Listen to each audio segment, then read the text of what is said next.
Hey, this is Will from LifterLMS. In this video, I'm going to show you a neat trick that a member of our LifterLMS Facebook group pointed out, and that is how to change the text on a Take Quiz button. So the LifterLMS Mark Complete button is usually what appears right here on the lesson page. But when there's a quiz present, of course it says Take Quiz, and it's going to link me over to the quiz. Now, the neat trick as to how to change this text is to edit your lesson. So I'm going to open my Edit Lesson here in a new tab. And instead of adding the Mark Complete button, which is the block that we have on the page here, I'm going to remove that. And instead, I'm just going to add a regular buttons block.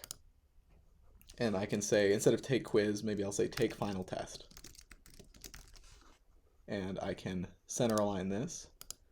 And what we're going to want to put as our link in the button is the link to the quiz. So let me go ahead and open the course builder in a new tab so I can grab the link to my quiz.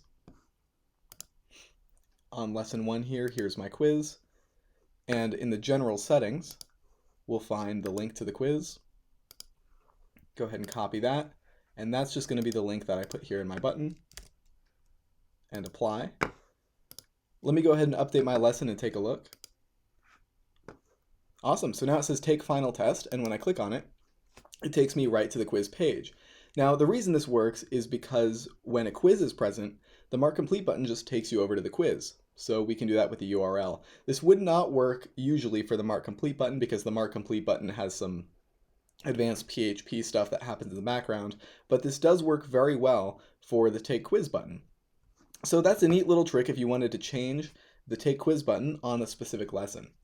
And of course, if you wanted to change the Mark Complete text or Take Quiz text across your website as a whole, you could use the Loco Translate plugin for that, which we have documentation on. If you Google LifterLMS language documentation, you'll find that.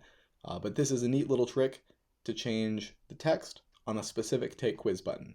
My name is Will Middleton from LifterLMS. Thanks for joining me in this video, and I'll see you in the next one.